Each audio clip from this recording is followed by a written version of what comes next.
Hola, hola, hola a todos. Estás en Proyectate, una página dedicada a la creación y diseño en Canva.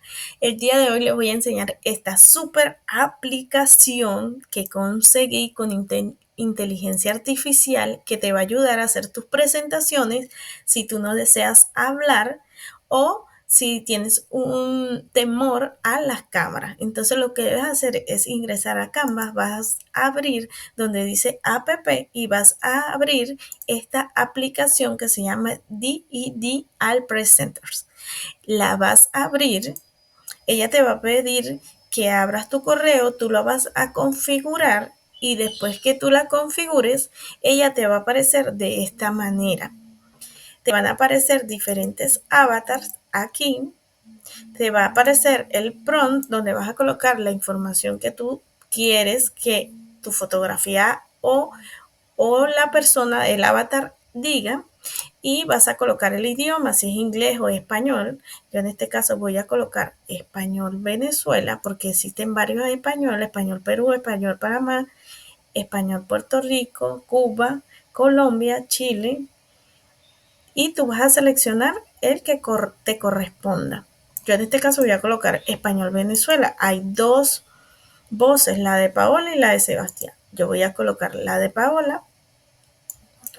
Aquí lo puedes hacer con un avatar de aquí, pero mira, esto es lo más interesante. Puedes subir una fotografía y de ti y él lo va a poner a hablar. En este caso yo voy a colocar: hola, me llamo Xiomara, soy creadora de contenido sobre Canva. Me encanta el diseño. ¿Y a ti qué te apasiona?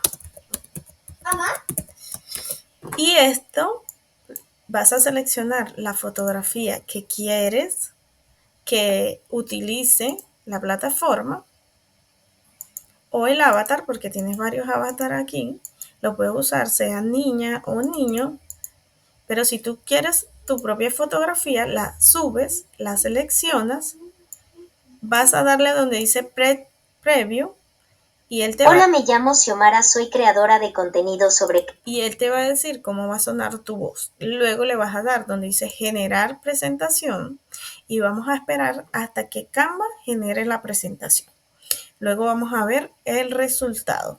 Esta es una super aplicación para hacer presentaciones y lo mejor es que puedes utilizar, por ejemplo, ChatGPT y vas a, para cualquier información, vas a pedirle a ChatGPT que te haga Hola, un me llamo Xiomara, escrito. soy creadora de contenido sobre Canva. Me encanta el diseño y ¿a ti qué te apasiona? Y fíjense el resultado de esta aplicación. ¿Qué les parece?